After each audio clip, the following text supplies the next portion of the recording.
नमस्कार, आप देख रहे हैं जनता रिपोर्टर। जैसे कि हम जानते हैं कि सीबीएसई के 10वीं के परिणाम घोषित कर दिए गए हैं।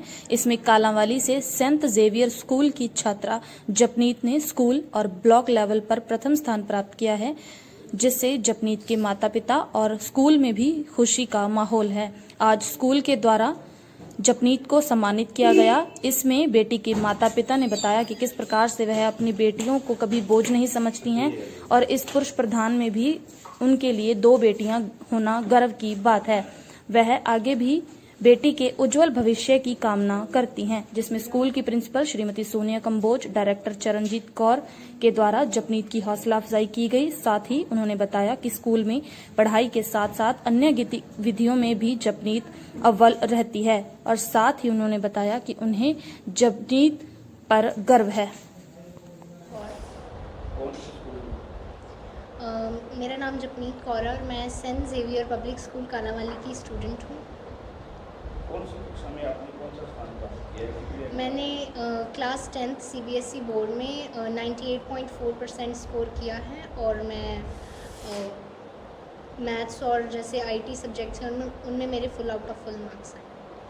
पोजीशन की बात करें तो कौन सा सत्र पे क्या पोजीशन है? मेरी अपनी क्लास में फर्स्ट और ब्लॉक में मैंने टॉप किया। लक्ष्य क्या है जिंदगी में बनने का? मैं एक बहुत ही सक्सेसफुल, बहुत ही अच्छी डॉक्टर बनना चाहती हूँ, देश और समाज की सेवा करना चाहती हूँ। आप टॉप आए, इसकी सबसे बड़ा श्रेय किसको जाता है? सबसे बड़ा श्रेय अगर मैं बात करूँ, किसी की सफलता के पीछे एक जने का हाथ नहीं होता, बहुत सारे जनों का समूह होता है। तो हमारी स्कूल मैनेजमेंट, हमारी प्रिंसिपल मैम, मेरे टीचर्स, पेरेंट्स, सबकी मेहनत और मेरे गुरुजी सेंट डॉक्टर गुरमीत राम रहीम सिंह जी इंसा की रहमत और आशीर्वाद से ही सब कुछ पॉसिबल हुआ है। ये है कि उनको अपना टाइम जो है वो अच्छे से मैनेज करना चाहिए, सब कुछ अच्छे से रिवीजन करनी चाहिए और डरना नहीं चाहिए, अपने ऊपर विश्वास रखना चाहिए। शेड्यूल की बात करें, किस प्रकार से पढ़ाई की पोजीशन आई?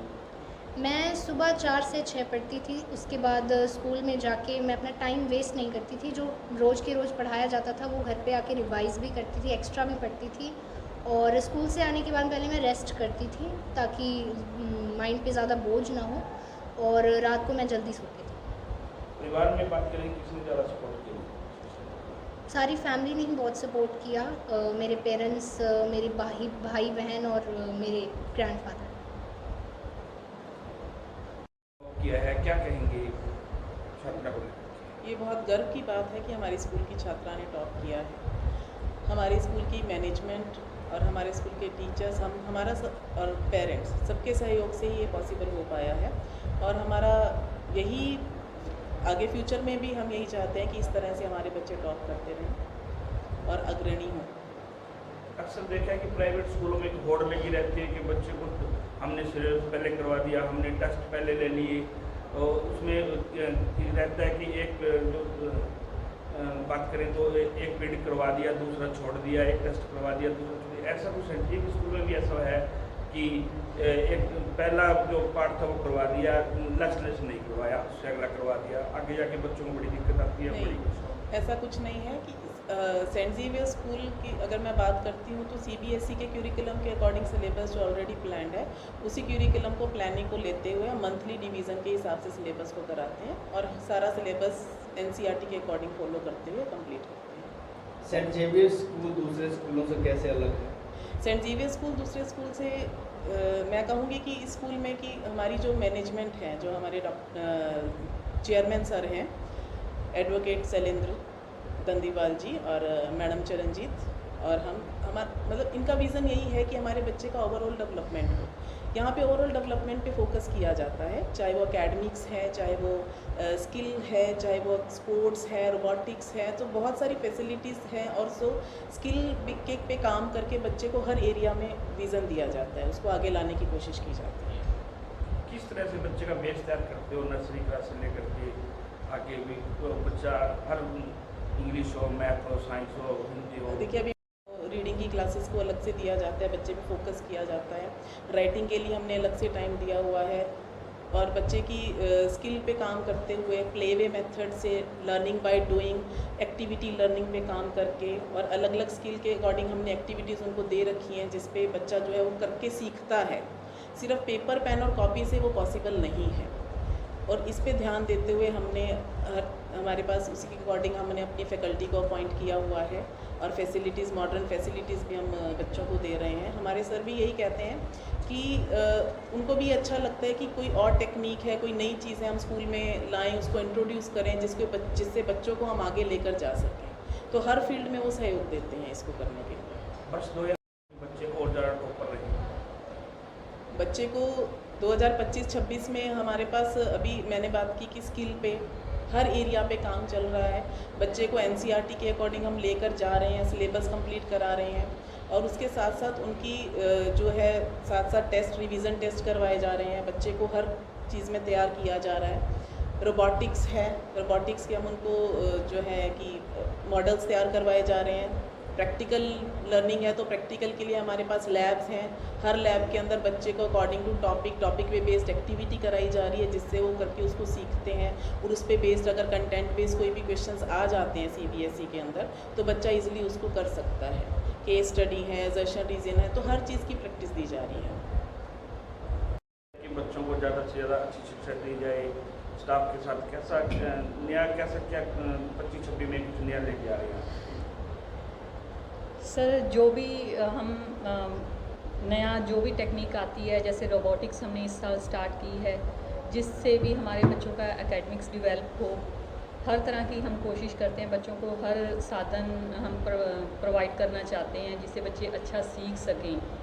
और जिस तरह से मैम ने बोला, बच्चों की इम्प्रूवमेंट पर ध्यान दिया जा रहा है। जो बच्चा जिस सब्जेक्ट में वीक है, अगर रीडिंग में है, राइटिंग में है, तो उसके लिए रेमीडियल क्लासेस स्टार्ट की हुई हैं सर। रेमीडियल चल रही हैं, बच्चों में इम्प्रूवमेंट भी आ रही है सर। कई बार बच्चे शिक्षा को लेकर एक बोझ मान जाते हैं, शिक्षा के समय में लगा लो, वैसे भी कई बच्चे कमजोर होते हैं, उन बच्चों के लिए विशेष किस तरह से रहता है? सर हमारा स्टाफ काफ़ी सपोर्टिव है, पेरेंट्स की भी हमें काफ़ी सपोर्ट रही है। जो भी अगर कोई इस तरह की हमें प्रॉब्लम आती है, हम पेरेंट्स के साथ भी डिस्कस करते हैं। टीचर्स हमारे बच्चों की काउंसलिंग करते हैं सर। तो बच्चों को इसी तरह से मोटिवेट किया जाता है कि वो एक एजुकेशन को बोझ ना समझें, स्टडी को बोझ ना समझें, खुश होकर पढ़ें सर। अच्छा इन्वायरमेंट दिया जाता है बच्चों को स्कूल में। स्थान प्राप्त किया है, क्या कहेंगे इसमें?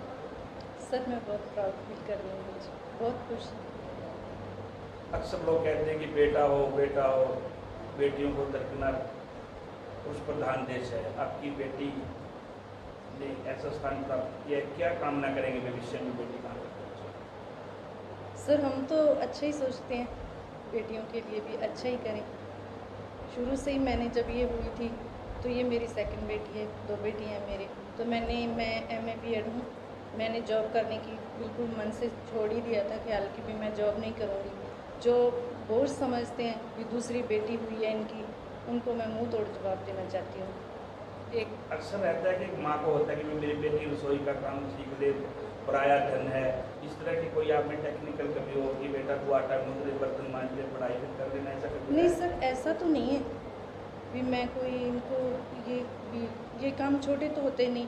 कोई भी कितना भी बड़ी बन जाए, उसको मतलब बेटी को खाना बनाना, सब्जी बनाना, ये मैं इनको सिखाती हूँ साथ साथ में। बड़ी को भी, और वो UPSC करना चाहती है। अगर आगे जाएंगी, बाहर दिल्ली कोचिंग के लिए जाएगी, ये भी जाएगी, कहीं कोटा सीकर जाएगी, तो थोड़ा बहुत इनको मैगी वगैरह बनाना या ये तो इनको आना ही चाहिए।